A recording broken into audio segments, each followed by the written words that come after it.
Today's guest is Dr. Hao, a doctor of Chinese medicine and the founder of YOU ACU in New York City. Chinese medicine has known for over 2,000 years that emotion is the root of all disease in the body. In today's episode, we talk about why frozen shoulder is often grief, why menstrual cramping is anger trapped in the liver, why so many young women getting hip surgeries are actually carrying years of unprocessed shame, and the simple daily practices that anyone can start today to feel and process their emotions, stay present, and live a healthy, vibrant life.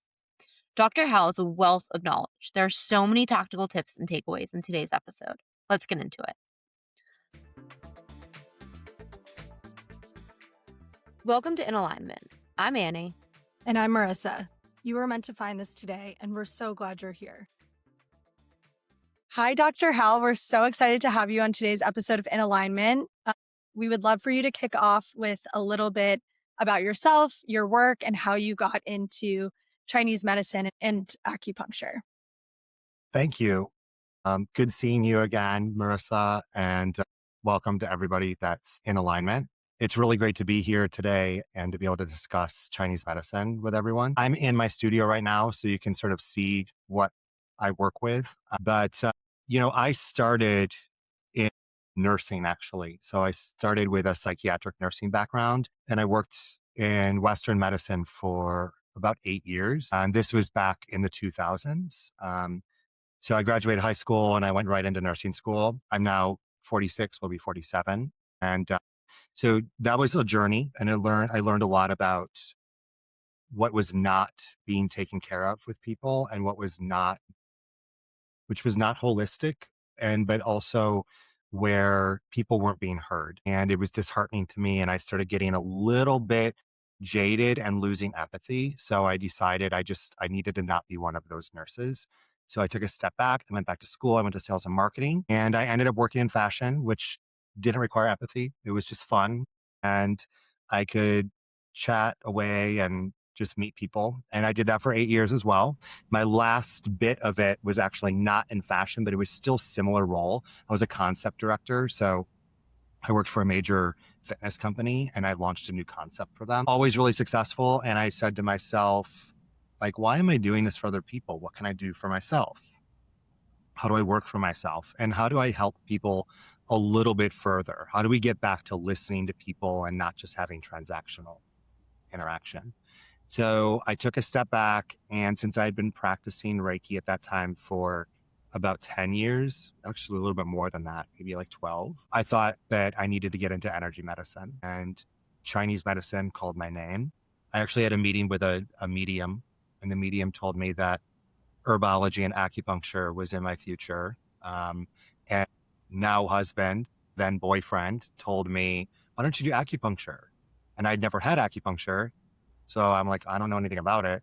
And I ended up just taking these signs that were coming at me because they were really random at the time. Like, why are these people telling me this? So I registered at Pacific College of Health and Science, which is based in San Diego, but there's also a campus here in New York City.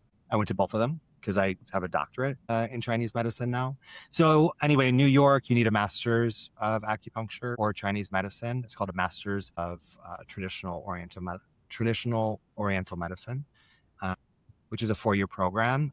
And once I got accepted to the master's program, everything just clicked with me. And because of my previous health background, I was able to really speed through, still safely, right? But really be able to move through the program because a lot of prerequisites had been done.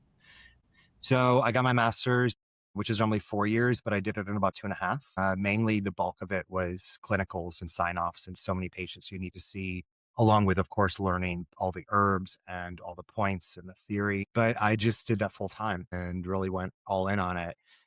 And I felt sort of like Harry Potter at Hogwarts, where I was always supposed to be doing this. It just felt so natural to me. And with the Reiki background, feeling chi, which is energy, right? And energy in the body, feeling these things. So then I graduated with the master's. I went back to school to San Diego to get the doctorate. And the doctorate dived me back into Western medicine a little bit, where I was then integrating evidence-informed practice through Chinese medicinal protocols to be able to see how we can really bridge the gap, right, between Western and Eastern medicine.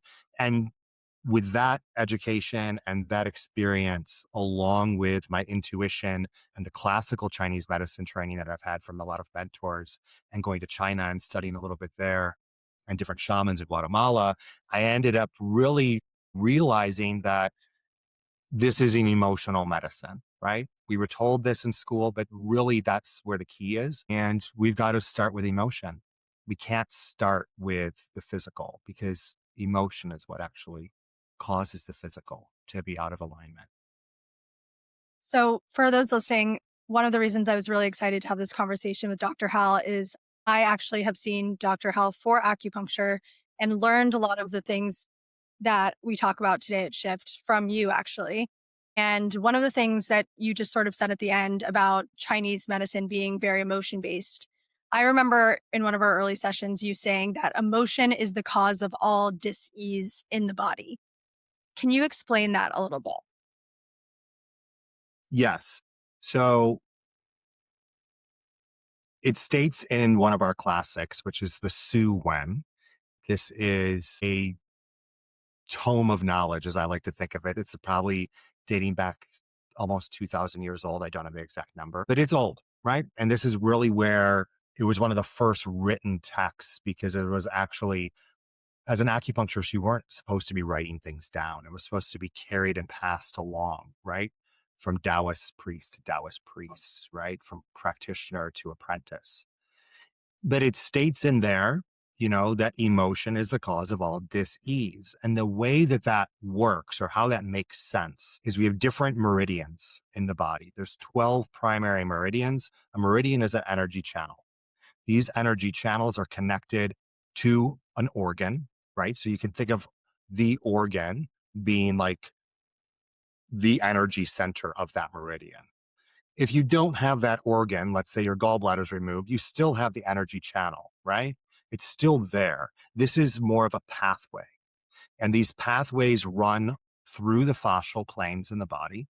And this is what we've understood now, right? Now that it's 2,000 years later, we know that fascia connects everything in the body. And it's kind of like if the body were on a coat hanger and the fascia was not how it should be, if it was out of alignment, then it would sort of be like this on the hanger, right? And that's where we get pinches in these channels and disruptions, which cause stagnation, right? Or maybe we have deficiency and or excess in these channels because our emotions have been in excess or deficient or maybe repressed.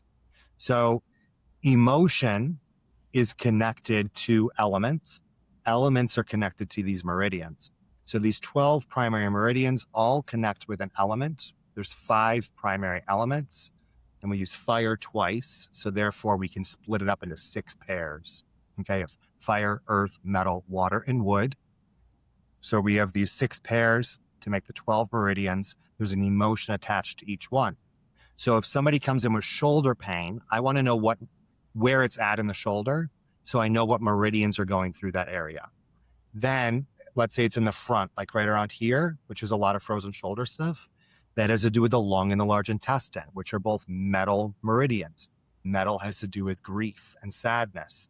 A lot of times, when somebody has frozen shoulder, they're going through a breakup or they lost a parent. Maybe it's a job thing. Maybe they got fired, right? But there's some type of grief going on that's been repressed. And since we repress this emotion, it causes stagnation in the channel, which then exhibits in physical pain or dis-ease. And that's really where that comes from. I remember when I came in to see you, I had a range of physical symptoms, and we pretty quickly started talking about like what I was going through my life and my emotions. What is it? How does acupuncture work, and how does Chinese medicine work to actually help treat that root of this disease? Yeah.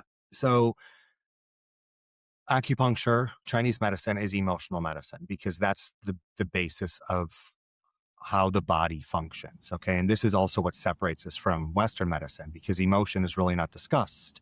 We talk about the physical, right? We talk about the symptom, which I call the branch. We don't talk about the root or the cause. And you go to any Western medical practitioner, and no matter what you're going to see them for, when you ask why this is happening, I would say 9.5 times out of 10, they're telling you, not really sure, right? They really don't know why it's happening. They know what it is. They're going to know what they can give you so you don't have these symptoms anymore, but it doesn't take care of the problem.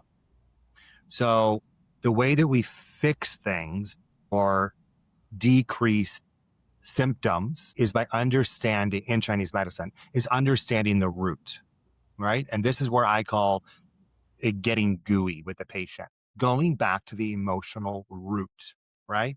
So with fire, it's joy as an emotion. Earth is worry or rumination, like overthinking. With metal, it has to do with grief or sadness, like I mentioned. Water is fear, and wood is anger or frustration.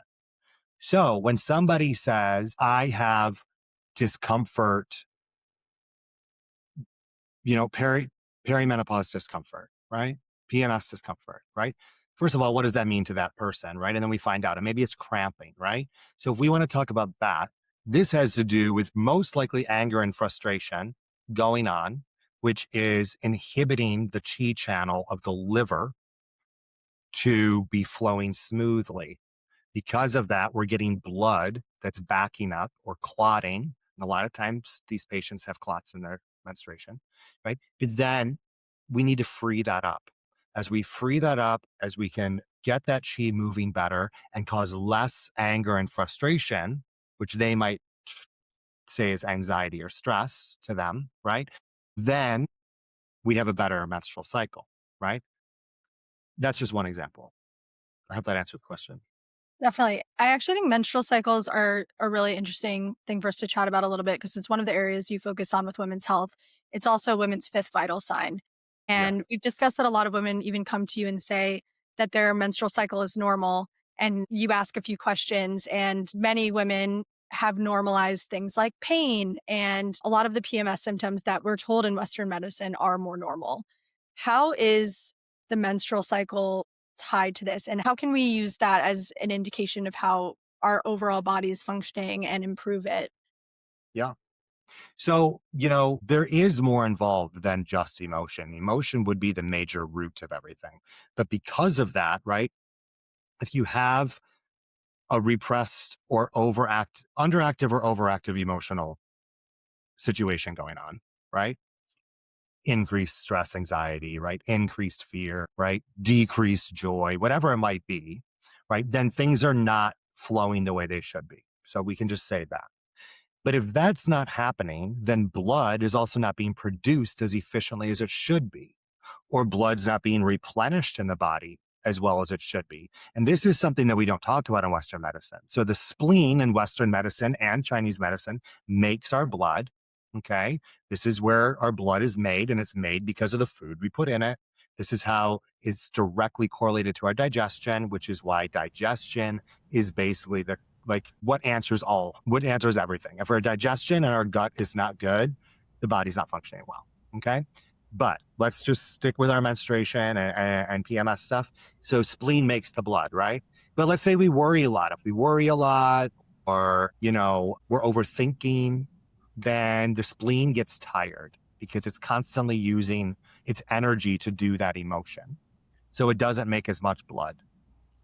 Now it's not making as much blood. And guess what? The spleen sends the blood to the liver. And the liver holds the blood.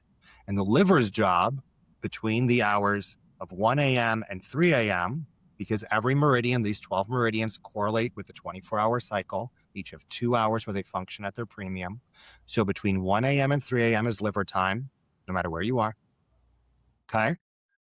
And it only functions if you're sleeping. So that's another thing. How's your sleep schedule, right? But this liver is supposed to replenish blood to the other channels. So if spleen's not making enough blood, can't send enough to the liver, let's say you are also completely angry and frustrated with your job, or because you live in New York or whatever it is, right? So now your liver is also depleted. So we can't store as well. Plus it's getting less blood. Now we've got a double whammy, right? Then maybe you're staying up up at night or you can't go to sleep at the right time, triple whammy. This all compounds on top of each other to show us probably irregular menstruation, cramping because of lack of blood. So having blood stagnation or blood deficiency going on, and maybe light periods at times, clotty periods, right? Jelly like stuff like that. There's so many different symptoms that we could talk about, but really that's where I'm looking at it. So that's how we need to ease these emotional strains to help build blood better, help make sure blood is moving better. And that also goes along with diet. So this is what I do with my patients. Then we talk about diet. What are you eating? Right? So we could talk about that all day. The diet thing was also really interesting because the way that Chinese medicine thinks about diet is very different than Western medicine. And so I came in to see you thinking that I had a really good diet, but you started Surprise. explaining, yeah, except for when I'm, ordering Chipotle or whatever else. But I came in thinking I was eating pretty well, but the way that we talk about a good diet in Western medicine is very different than the way you talked about foods to me. You were talking about foods in terms of hot and wet, and specifically for women, how we need to eat maybe differently and keep ourselves warm. Can you talk a little bit about what you look for in someone's diet when they come to see you? Yeah. So no cold stuff, right? Cold is bad. Cold is bad. Chinese medicine, cold is bad. And what I'm talking about here is Chinese medicine. So you could try to argue with me all you want about Western studies, right? Western studies have been out how many years, right? And Chinese medicine is definitely going to beat that. Okay. So I'm just going to look at statistics that we have from hundreds, if not thousands of years. Okay. We are meant to eat warm food. Our body runs at approximately 98.7 degrees Fahrenheit, and we want to keep our body at that temperature. When we drink an iced coffee, we won't talk about the coffee, okay? Which it's not the caffeine, it's the herb coffee that's the issue, okay? But let's say iced coffee or iced water, okay? We're automatically lowering the temperature within our body, which a lot of people think this is great because it's really hot outside. So I'm going to make myself cool. But the problem is the kidney is like our heating and ventilation, right? Heating, ventilation, air conditioning unit or HVAC of the body. So when the spleen, okay, the stomach is really like the stomach is a yang organ, and yang organs don't get affected as much by these little things. And I think of yang organs or yang channels rather as guys and yins as girls. So the stomach is the yang earth and the yin earth is the spleen. So it's like boyfriend and girlfriend, right? So the stomach, he can go to the sports bar and he can eat his hot wings and spicy stuff and his beers and just do whatever he wants and he's fine. And then the girl is like, no, I can't have that stuff because that's really sensitive for me. And it is. The spleen can't handle spicy. The spleen can't handle cold. What she does then is she calls her friend, the kidney, and she's like, hey, girl, I just got this ice cream or this cold beverage and I'm freezing cold. Can you turn up the heat? So the kidney then starts heating the body, right? So we go back to that hot day where you want to have something cool. You're actually defeating the purpose because now your body's going to start heating itself unnecessarily, okay? Like basically causing a hot flash to happen in order to heat the stomach and the spleen, right? This GI tract back to 98.7 degrees. This is really a Western thing.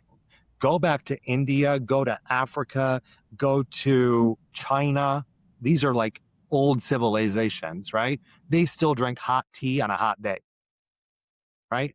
Yep. They're not drinking iced stuff and they stay cool because when you drink something cold, then the kidney's like, oh, cool, I don't have to do anything. Well, they're drinking hot tea, they're eating hot food, and they're also keeping their bodies warm. They're wearing socks. Yep. They're not cold plunging because that's the Correct. thing that, does this also, you said keep yourself warm. This also, I'm sure, applies to getting in an ice bath. Ice bath is the worst, especially for menstruating people. Anybody with joint pain, muscular pain, menstrual stuff, right? Digestion stuff, nervous system stuff, no cold plunge. Yeah. Cold stimulates, or cold and also running Sorry, runners, but these things stimulate the adrenal glands, which sit on top of the kidney. This goes back to fear, right? When let's go 1,000 years ago, and when would you run? You'd run because you were getting chased. You were going to die. So that's why you ran. And that our body like is still there, right? Just because we have TikTok doesn't mean that we're not afraid of running anymore. Like our body still thinks that's adrenaline. Like that's why it pushes adrenaline. People that run these races know they're going to die halfway through the race. And they're like, but that's okay. My adrenaline will kick in. And then they have this rush. Cold plunge, they suffer for 2 minutes or whatever it is. And then they love the rush. This is just depleting the body more and more and more. Because the cold plunge is the same thing, right? It's like your body kicks in to survive if you were to fall into a freezing lake. Yeah, imagine 1,000 years ago falling in a frozen lake. You're dead. You don't have a heating blanket. There's no space blankets, right? You're like, no, that's like donezo. So if you're someone who really loves that feeling, you love the feeling you get when you're running, you love the feeling you get when you're cold plunging, does that say anything specific about your symptom or your system and anything that you should do to maybe be bringing down those levels of cortisol and It, adrenaline? it shows that you're addicted to cortisol and adrenaline because not because you necessarily like it, it's because that feels normal to you. Mm. We're living in a state of dissociation, right? Where we dissociate from ourselves and our bodies because we're constantly on Instagram. Even when you're on the toilet, you're on Instagram, right? People are everywhere or whatever. They're on their phone, right? They're disconnecting from themselves. These people that like cold plunges and like running also normally they don't like to be in silence. They don't like to be with themselves in a room with nothing on because this is not comfortable for them. This is the difference between a sympathetic and a parasympathetic, or a fight and flight, or a rest and digest. This is a nervous system concern. We have to regulate the nervous system. And you don't regulate the nervous system by continually triggering it, right? We actually have to do the opposite. I would also put this in terms of yin and yang. Yang would be the cold plunge, the stimulation, the running, go, go, go, go, go, nonstop working, right? Have to keep your phone on, have to keep looking at your phone. Did someone like my post, right? Versus chill, relaxed, quiet, darker, not brightness, right? These things that keep us more grounded. This is yin. We have to balance. You can go work out at the gym all you want, but how much of that time that you spend at the gym are you also doing meditating? How much are you being still, right? The balance is not right. Somebody can barely make it to the gym 3 days a week, and that's 3 hours. These are my patients I'm talking about. And then I say, well, did you meditate for 3 hours this week? They're like, when am I going to do that? How am I going to meditate for 3 hours? It's hard. When I started meditating, I would find myself getting like angry. I couldn't sit still. It was so difficult. It's Yep. I don't even want to say it's a muscle we have to strengthen. It's almost like something we have to unstrengthen, or that need to be stimulated all the time that we have to relearn. And Yeah. this reminds me, going back to what you were saying earlier about stuck emotions. We're talking now about settling the nervous system. Earlier, we were talking about how if you're living in fear or anger, or if you have a lot of those emotions, those get stuck in the body as well. Is it the same work to release emotions as it is to regulate the nervous system? Are those separate things? How do you think about sort of the emotional experience versus the just fight or flight, go, go, go that we're kind of always in our lives, especially like in New York? Yeah. They're similar.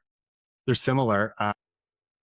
I say all the time, and I learned this from a sage in my life, this great mentor of mine, that acupuncture, 50% of the treatment is effective due to the patient's own work. 40% has to do with myself, the practitioner, and 10% is up to the universe. Okay. She said the moon, which is a yin thing. The moon is yin, right? But this is really that 10% that we can't control, right? Anything can happen, whether it's a thunderstorm or a missed train delay, whatever. then 10%, right? So when we're working with Chinese medicine and we're working on nervous system stuff or emotional stuff, they're very similar, but it also, the results are based upon how willing and ready the patient is to go there. There's points I can do that on one person, they're going to break out in tears. They're going to release what's been bothering them that they didn't even know was bothering them, right? And they're just, oh my God, why am I crying right now? And I hold your hand and I have my head on your head, my hand on your head, and I'm there to comfort you, right? And be there. But there's other people that need to release even more so. Like maybe I didn't think that person had to release at all, and they do. And then somebody that I know needs to just holds on. They don't know how to let go. They're terrified because for so long in their life, they've just been holding on. And something you said earlier, you mentioned how to relearn how to like be still. But the thing is people never learn to start. You know, how many kids do you see with an iPad in their hand and they're like 4, right? They never learned. So they don't even know how to be still. Then that's terrifying. It's terrifying. And I understand it's terrifying, but we work through it slowly. And another person on my team, Amanda, she's a cranial sacral therapist, and her and I work in conjunction a lot. She works also with infants. So we're helping with this stillness, even as a baby before they can communicate. She can see the way their fascia is holding, right? And help release these nervous system hangups, right? But so cranial sacral therapy really helps balance the parasympathetic, sympathetic, and help us not be so dissociated, right? So if I notice that this person, I'm talking about REN 17 is a point I use, and that's really a opening heart point. If somebody's closing off, and I can literally see that more, I'm immediately referring them to Amanda, and we need to work in tandem to really get the nervous system back in alignment. It's so true that we often never learned how to sit still, and we also never learned how to process our emotions. We learn at such a young age that these emotions are not safe to us express. Yep. And that's why often when we release them older, it's like you're not releasing an emotion you felt today. You're releasing an emotion that you've been storing, or even trauma that's very, very old. And I've experienced this in yoga. I've experienced this working with you, where there will be an opening or hit a point and I feel tears or I feel that emotional release. Yep. I'd love for you to explain a little bit about how that works and where you most often see that it can be women or whoever you work with, but I know like the hips, for example, are a big place for that. How does that work? Well, so I mentioned 12 primary meridians. There's also 8 extraordinary. These 8 extraordinary meridians are more involved. They're not physically deeper, but figuratively deeper, right? And therefore, the emotions really that I mentioned earlier, those 5 primary emotions, don't necessarily align with them. And I would say that these are now deeper emotions, more of almost like repression, right? These are things that have actually shaped who we are today. These are early memories, things that happened to us when we were a kid that maybe, as you mentioned, we emoted about something and then we were maybe told that was wrong, or we felt bad about that emotion we had, which then we squirrel away and we're like, I probably shouldn't say that again. Or if I do that, I'm going to expect this, right? And this has to do with stimuli and how we react to stimuli, right? Emotionally and or how our nervous system responds to stimuli, right? And this is preconditioned, right? Our parents' trauma and stigmas and all this as we grow up. So we have to undo all that, right? And how do we undo that? We work with these 8 extraordinary meridians. And one of the emotions that I think of is shame. And shame is a very strong, deep-seated feeling, right? And it's also not something that we likely share with people very often. We don't just talk at dinner about what we're ashamed of, right? This is like secret. And this is really where I get involved with most of my patients. And I was speaking earlier offline with you a little bit about gay men and how I think of them relating with women that are having difficulty or feel shame about menstruation, because there is a shame there, right? You had mentioned how growing up, you know, maybe you feel shame, or some women feel shameful, and that's thought that it's okay about menstruation, right? Even though this is a naturally occurring thing, right? There's shame involved with it, right? It's thought of as dirty or whatever, right? We could talk about bowel movements as well. People don't like to talk about being constipated.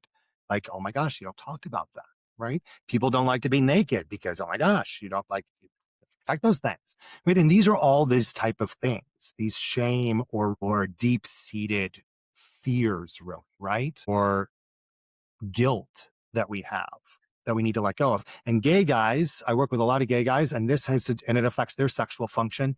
And this shame stuff has to do with coming out a lot, right?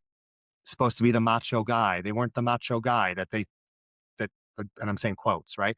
That they were supposed to be, right? And so then they bury that. And this is all around in the hip area. It's an extra meridian called the DAI, DAI space AI. And this is the belt vessel. It holds us together, right? So we don't fall apart, literally. So we store these things that happen, this shame and this guilt, and it gets stored around the waist and it's sort of locked in there.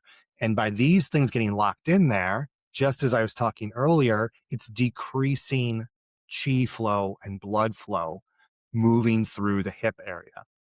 So we've got menstrual stuff, right? These are genitals and sexual organs, right? There's menstruation stuff. We could also talk about fibroids, cysts, right? Whether this is PCOS, endometriosis, uterine fibroids, whatever that is, right? This is all from that stuff, according to Chinese medicine. And then guys, erection problems, you know, orgasm problems with both genders, with everyone, pelvic floor pain. It's all there. That's the stuff that I really like to work with, but it goes along with the bigger picture, right? There's so much involved in it. It's heavy work. So it's amazing because I think a lot of people don't think of shame as something that would ever affect them physically. And we've talked about this before offline, but I would love for you to share this because I've seen a rise in young women getting hip surgeries. And when you go, let's take the hips because that's what you were just talking about, and Yep. also sexual dysfunction. If you go to see a Western medicine doctor and you have chronic hip pain or you have sexual dysfunction in any capacity, you're going to be given either a structural prescription, something like a surgery or physical therapy, et cetera. I mean, physical therapy being much more mild, but if it continues, often it ends in surgery, or prescriptions that are treating the symptoms. And I know that if you, Which the surgery still treats a symptom. yeah, the surgery still treats the symptom, but it's much more invasive, I suppose. Absolutely. And so if what is going on, what is, I guess, going on there? And the way you explained to me why you would do all of this other stuff and not surgery, I found so fascinating. And what happens to the body after surgery. Shift, our mission is simple: to help women transform their lives by shifting the patterns that are keeping them stuck. Insight is powerful, but insight without action doesn't change your life. If you're navigating a breakup, anxiety, burnout, a career transition, grief, body image struggles, or you just have this feeling that you're meant for more, there's a version of you who you're ready to become, and we'd love to help you step into her. We do that in two ways through Shift. The first is through our one-on-one coaching, where we help you understand the patterns that have been running your life, build the skills to respond differently, and create the kind of lasting change that transforms your relationships, your career, your health, and the way you feel every day. The second is the Shift, our 21-day self-guided transformation program designed to help you change the emotional patterns beneath your health, relationships, career, and everyday life. Through daily lessons, guided somatic practices, journaling, and real life application, you'll learn the Shift method and begin building new emotional patterns until they become your default. And if you're looking for ongoing support, our Shift membership launches this September. Through live coaching, guided practices, a supportive community, and a growing library of tools, you'll have everything you need to make emotional health something you practice, not just something you think about. Learn more at shiftinto.co. Good question. So I talked a little bit about the shoulder, frozen shoulder earlier, right? And that's metal channels. This is grief, right? 9 times out of 10. Also, I just want to say that there's external cause of dis-ease and internal cause of dis-ease. If you're hit by a car, it's an external cause of dis-ease. Yes. We could start to argue about why were you hit by the car? Were you not paying attention? Were you on your phone? Okay, but let's just say that, right? External. And then an internal cause of dis-ease would be emotional stuff. Okay, so hips. The most straightforward answer I can give you is the pathology, the emotional pathology around hip pain has to do with the gallbladder meridian and the diamine meridian that I just mentioned. Sometimes stomach, let's say stomach. Okay. So stomach channel moves down the front of the leg. Like it starts up here, it swings up and then goes this way and then just goes straight down over the nipple, all the way down the body, straight and very even. It's like a Virgo. Like it's knows what it's doing and it's going forward, right? Sees what it wants to eat and it's going to go get what it wants to eat, right? It's not looking to the side. It does not have peripheral vision this way. Okay. Gallbladder is the peripheral vision. Gallbladder channel starts at the corner of the eye already, right? We're looking over here, right? And it goes this way and it zigzags back and forth, comes this way, then goes forward, back and forth, back and forth, back and forth, goes directly into the glute. Okay. Directly in, like right where people have sciatic pain. Okay. Mhm. Which people that say they have sciatica don't have sciatica. Okay. But it's there. Okay. So it goes right in. And this gallbladder channel moves forward and touches the stomach, like checks in, like, hey, we doing okay? We're on the right path. Stomach's like, yep, we're good, bro. Right. And then the gallbladder goes back and touches on the urinary bladder. These are young guys, right? So urinary bladder's water and it goes straight down the back, right? Just like a stream in a 4 channel. It's like huge, just like a waterfall. And it checks with water because waters are grounding. Chinese medicine, water grounds us and earth centers us. So are we going where we want to go? Are we centered and are we grounded? Everything good. We're strong. Yeah. And then gallbladder continues. Well, the hips is where everything gets hung up. And it gets hung up because you don't know where you want to go. You Mhm. don't know where you're going in life. And I'm not saying you, I'm just talking, right? You're Yeah. not happy with where you are. You're not happy in the relationship. Oh my God, should I really be getting married? Do I really want to get married? I'm getting married because my parents want me to get married and time's ticking and I need to have a baby. That's why I'm getting married to that guy. And I'm not getting married for any other reason. That's the thing, right? My job, I make good money. I have a degree. I have a bunch of student loans, or I had a scholarship or whatever. I'm supposed to do this. My parents want me to do this, right? But I don't like what I'm doing in life. That's where this stuff is, not going where you need to be going in life. Or it can also be with a ballet dancer. Ballet dancer, I see a lot of ballet, and they've been doing something their whole life and they love it, but they can't do it anymore. Yeah. You know, they're, it's now, it's not meant to be doing it when you're 70 years old, right? So now what do I do with my life? And now they're at a crossroad. And that's the gallbladder, stomach, and kidney intersection that happens at the hips. Where the hell am I going? What am I doing? What have I done? Goes back to Daimai a little of shame and regret. Why did I do that? If I hadn't have done that, I wouldn't be standing here now. And that's hip pain. You get through that. So I'm going to needle right into that. I'm going to needle into it. We're going to talk about what the hell is going on. And you need to be honest with me, right? So this is safe space, only you and I. I'm not going to tell anyone. I'm not going to tell your mom or your dad or your husband or wife or whatever. It's just here. And you just need to be honest and know that I don't want to do it. I shouldn't have done it, right? And then we needle into that spot. We breathe through it. It's going to hurt. It's not necessarily fun. And you're going to feel better. You're going to notice walking upstairs are different. Walking downstairs are different. Maybe that yoga pose, maybe it's a little bit better to do like a half lotus now, right? Like, wow. But it's not a fix, because if you don't come see me again, or you don't go see your acupuncturist again, it's just going to build back up, right? If you don't make the change in your life, of quitting the job or whatever, it's still there. That's why the 50% is so important, right? Because you have to make the change. It's And hard. and is that why, so if you do go through and get a surgery, and then a lot of these people, the pain comes back, is it the It's even same worse. thing? Even worse. Can you talk a little bit about that? Because it makes sense to me. If you have this root cause and you're doing work with an acupuncturist to alleviate the pain, it's Yep. similar. It's a much healthier band-aid, you could say, than maybe just taking Advil. You're doing real work, but you have to at some point get to the actual thing that's causing the imbalance and inflammation to Yep. begin with. I think there's an idea that, you know, I know multiple people in my life who have had their hip rotated or they've had the bone shaved down because they say the root cause of your hip pain is you have like ball and socket rubbing up against each Bone other. on bone. They Bone love on to bone. say that. Bone on bone. Bone on bone. They do say that a lot. They love that. Oh, you got bone on bone. And so people think they're treating the root cause. They're like, you can see this on an x-ray. Yeah. The cause of my pain is bone on bone. And they do a surgery and then the pain comes back, and to your point, often worse. What So that?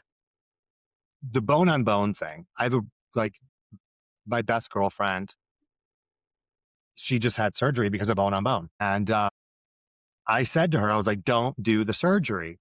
And I want to talk to everybody there that really doesn't care about Chinese medicine and that really doesn't believe in it and just thinks of Western medicine stuff. And so we're going to talk Western medicine. So if you have bone on bone, why is that happening? It's most likely 9 times out of 10, not because you were born that way. It's because of the way you've been moving in your life up until today to cause the bone on bone situation, right? Which we refer to as a gait. Your gait is how you walk or how you stand. So you've been walking and or standing incorrectly, right? Putting weight on an area, your hip, right? In a way that it shouldn't be. So then the muscles get tighter and they pull the bone or the femur, the head of the femur, which sits in the hip joint, right? And it's pulling it because the muscles are so tight from the way you've been holding or maybe working or whatever, right? So then these muscles are super tight and contracted, and the bone gets pulled to then be rubbing on the socket, right? So I get it. You go in, get the surgery, shave the bone off. Now there's going to be a gap there. You won't have pain anymore. Nope, because you didn't fix the problem with your gait. So now you're going to go back to what you were doing, and the muscle is it's going to be like, oh, wow, we've got extra room now. Let's pull tighter. Mm. And guess what? Now you have bone on bone in the next 2 years, 3 years. And what are they going to do? Shave the bone again? Then what? You have no ball to go in the socket anymore because they've shaved it all off because you didn't change the way your gait is. And Western medicine is going to say, but that's why we send you to physical therapy. Okay, but hear me out. Why don't you go to physical therapy first to change your gait instead of after the surgery? Shouldn't you change the gait in the position that like is most messed up? Like that you're having the most pain? Like what got you into that situation? If you do the surgery and then try to fix it, well, I don't know if that's the best way around it. I think you should really be starting first, right? Let's do acupuncture. Let's do physical therapy. Let's go to a chiropractor. Let's do all the things, right? To try to not cut open the body. I think surgery is so barbaric. Reminds me of like Elizabethan times. No, it is, and we've talked so much about emotional trauma, but there's also physical trauma that gets stored, and I'm sure that when we're Yeah. getting into our bodies, whether it's plastic surgery or a surgery like this to fix something, I would have to imagine that there's impact to the body. The body remembers that there's more that needs to Yeah. be healed. There's literally scar tissue. Yeah. Which the scar tissue disrupts the chi channels. Mm. And if you don't want to talk about Chinese medicine, it disrupts the lymph channel. So Yep. now your lymph's not going to move right. And if you don't really want to hear Chinese medicine based stuff, normally my patients really connect with the lymph. I mean, Gosh, what do you mean? Yeah. So that's happening because you're adding scar tissue there. In Chinese medicine, when we cut open the body, one, cold can get in Hmm. because you're in an operating room. Who's ever warm in a hospital? Like, Nobody. no one's ever warm in a hospital. And why? Because you keep it cold. Remember, I worked nursing 8 years. You keep it cold because it's less chance that bacteria will grow. Okay. That's why hospitals are kept at 65 degrees. You don't keep them warm. You don't want a petri dish, right? So it's cold, right? The instruments are metal and cold. They're not coming out of a heater, right? So you're exhibiting cold or implementing cold into the body by cutting it open. Heat comes out, right? But then also putting cold in it. And then you're sealing it up and the cold gets sealed in there. So cold causes a problem. That's one thing with Chinese medicine. But two, because you've disrupted the meridian, we now have blockage of qi. And so the qi can't move. And there's a treatment I can do. Like you have to go have surgery, I can help you. And there's a treatment we can do to reconnect it. I have to stitch it back together and not like stitches, but it's with needles that overlap and they sort of form like its own energetic mesh to allow it to reconnect, right? And I do that for a lot of people, cesarean section, right? But yeah, I the surgery is not the fix, right? My friend had the surgery. She feels a lot better. I'm glad. I'm still waiting for her to call me in a year and be like, "Oh my god, my hip." I mean, that's the thing about a lot of these things is that they do work, at least for a time. I have Yep. had a lot of luck with medications for a time, but there's always it either pops up somewhere else or there's some other new side effect.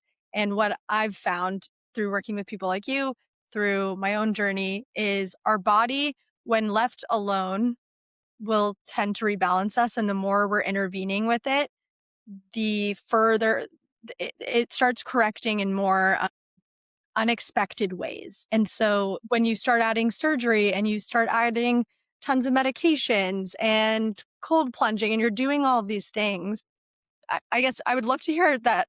That's my personal experience. I would love to hear the explanation of how that impacts the body from the Chinese medicine perspective, because it really, it's like, let in our society of more is more, do more, well, do more wellness, take more things.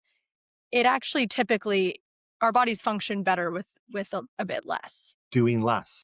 Yeah. You know, I talk about so a couple earlier today, I actually had a conversation with somebody about antidepressants, like psychotropic medication.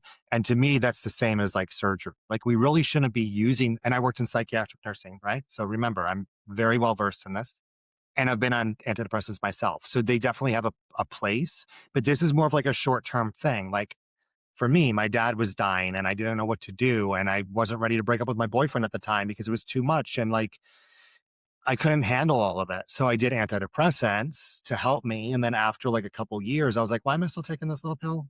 And then, you know, I worked with a medical doctor to taper off. And then I worked through that stuff and I cried a lot and I was really emotional. Right. But then you go through it. Right. So I think that they're definitely there for a place and surgery is there and it has its place. Right. When we've done everything possible and there's nothing else we can do. Right. But you know, the more and more we keep doing, right, Chinese medicine wise, we're just depleting the body further and further. We're confusing it, right? Where there's just way too much stimuli, and this leads into that dissociation. And the antidepressants is actually doing less, right? It's we're not emoting, but then in the way it's almost like it's too much of nothing because then our body is not feeling the emotion as it should. Right. Right? I did Ren 17 on a patient today. I thought they were going to cry, which people normally do. This is a good thing, right? Good tears, like release. And I said, everything okay? And they're like, oh, if I was on all these antidepressants, you know, I'd definitely be crying right now. That's what they said to me. I'm on so much medication, I can't cry. That's not a good thing.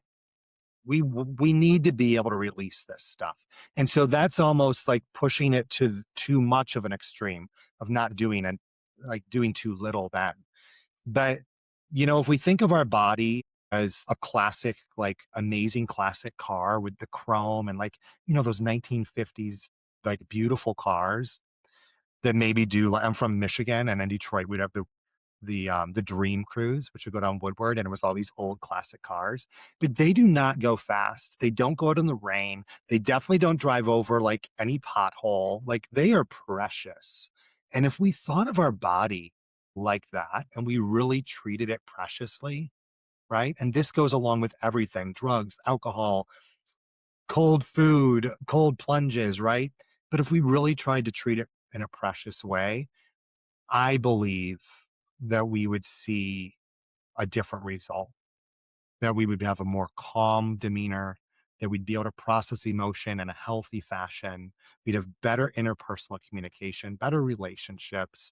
We'd probably be manifesting our life much more to where we want it to be, right? If we're just more present. And being present is what's important. And when we're doing extra, we're normally living in the future or we're regretting the past. And being present is going to keep us in alignment. Absolutely. I love that. And we are nearing the end of our time, but there's one more really important thing here that you just reminded me of when you were talking about how medication can serve a place for a time. I think one of the reasons that we think medication is forever is because we're given these diagnoses that we believe are who we are. And one of the things that I remember from my first appointment with you is I came in and I said, I have chronic pelvic pain and UTIs. I have cystic acne. I have anxiety. I have insomnia. And one of the first things you did was kind of distance me from my diagnoses. And I just want to quickly touch on the role that Chinese medicine has a totally different take on diagnosis as we know it in Western medicine. And I want to talk about that because I think it's really important for anyone listening who is like, well, I am going to be on these medications forever because I have XYZ. Yeah, today, this is, I'm just talking, right? But today, there could be a symptom I'm feeling and I don't know anything at all. I don't have any name for that symptom. I'm just feeling a symptom. I go to a doctor because I've been feeling the symptom for a little while. And the doctor says, you have PCOS.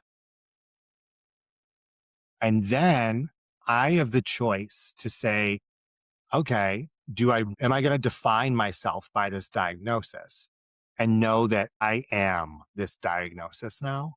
Or am I going to take it and be like, okay, so the symptoms that I am experiencing are equivalent to the symptoms of a majority of the population, which then they have labeled as a term PCOS. If we can think of it differently and distance ourselves from that diagnosis and not become it, we will get through it. I'm not saying that diagnoses don't exist. I'm saying what makes diagnoses really evil is thinking that they define who we are, right?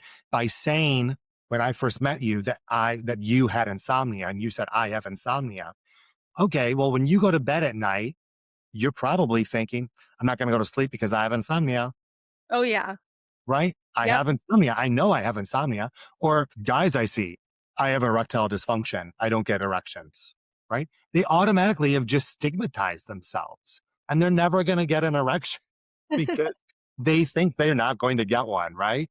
And I send them to a urologist to get an ultrasound to prove that they do not actually have a physical issue with erection. And then they're like, wait a minute, it's not physical? Yeah, it's emotional. So, in Chinese medicine, things are different. We talk about the elements, we talk about the energy meridians, which we refer to as an organ name, but each one has a pathology, and this is a little bit different. So, yes, we can talk about spleen qi deficiency. Spleen qi deficiency means the spleen has an energy deficiency, basically. So there's not enough energy in the spleen. Let's talk about that. Okay, break that word down.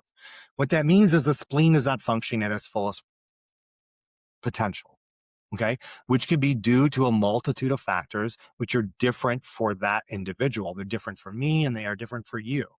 I'm still going to categorize it as this umbrella spleen qi deficiency, but then I'm going to treat that differently based upon you, based upon whether or not you do cold plunges, whether you eat hot sauce, whether you drink cold beverages, whether you eat ice cream all the time, or you don't sleep, or you overwork out, or whatever it is. All these things are going to tell you how they're contributing to spleen G deficiency, along with the fact that you overthink and can't stop ruminating about what's going to happen here, what's going to happen there, right? So that's just a way we kind of we come up with terminology in a way which describes things based upon the pathology of the element and the organ. So there's dampness in the body, there's heat, there's cold, there's chi excess, chi deficiency, chi stagnation, blood deficiency, right? These are all different words that we can use. We could talk about liver yang rising. Liver yang rising is your liver not being able to be grounded enough. And when you get angry or stressed out, you start to get lightheaded. Maybe you get some bloodshot eyes. You have ringing in your ear. Maybe you have vertigo, right? These are all types of liver yang rising. We're not saying that you have vertigo, right? We don't even use that term. We don't use the term cancer, right? We use different terminology. And to me, as somebody that's been diagnosed with cancer twice in their life and do not have cancer, it's very important to me to not associate myself with the diagnosis that I'm given.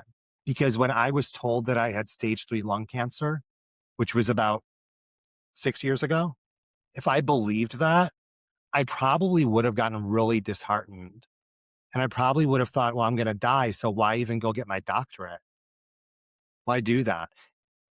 But I said, I feel great. I'm not night sweating. I know the different symptoms that would be there. I think they're wrong. I don't think I have this. And I went and saw a bunch of energy workers. That's when I really worked with shamans down in Guatemala. And nothing pointed to the fact that I had cancer, right?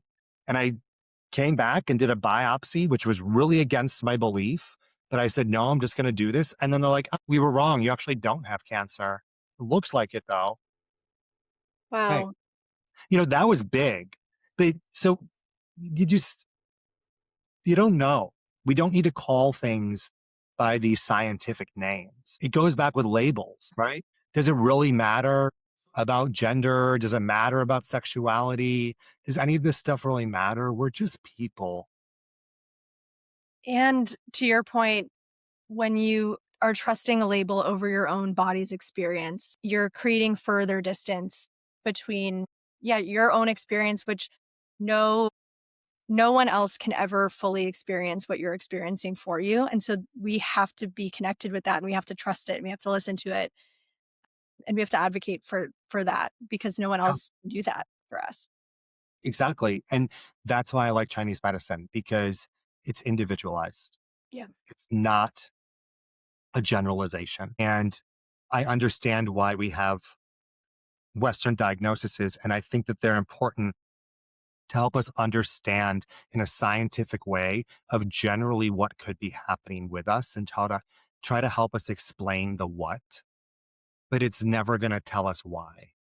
And Chinese medicine will tell you the why. It might tell you in a way that you're not used to hearing it. It might be new, but we can tell you why. And then we work on that together. At least that's my commitment to my patients, is to help them understand why and to listen. And that's why I like to do what I do. That's amazing. Well, I feel very lucky to have been one of your patients, and I think this is a perfect place for us to wrap up. We ask all of our guests this, I would love for you to leave the audience with something that you do in your personal day-to-day life that you do to take care of yourself and keep yourself feeling good. And then also I would love for you to tell the audience where they can find you on social media or website, etc. Thank you. Thank you, first of all, for having me. And thank you for everybody that's listening in on this. But this is really simple and something I do every day. And it's everybody can do it. Almost everybody. I look up. I literally just look up at the sky when I'm walking. I thank the fact that I'm here in the moment, right? So many of us in New York City are just going to the destination, and we don't pay attention to how we've gotten there once we arrive. And that's the same within life. And sometimes we just need to look up and recognize where we are and be present. And that's something that I know I do every single day. I wish I meditated more. sometimes can't do that every day. So every day I remind myself to be present at least once. Like, give yourself that. So I challenge you all to look up. But you can find me on Instagram or on my website, iouacu.com, you acu. Also at you acu on Instagram or Substack. Everything is you acu, YOU ACU for me. So book a complimentary discovery chat, as I call it, on my website, and we can chat and figure out what's going on. Amazing. Well, thank you so much for joining us. I hope everyone really got a lot of this out of this conversation. I definitely did. And I hope everyone looks up today. And thanks so much. We'll talk to you soon. Thank you.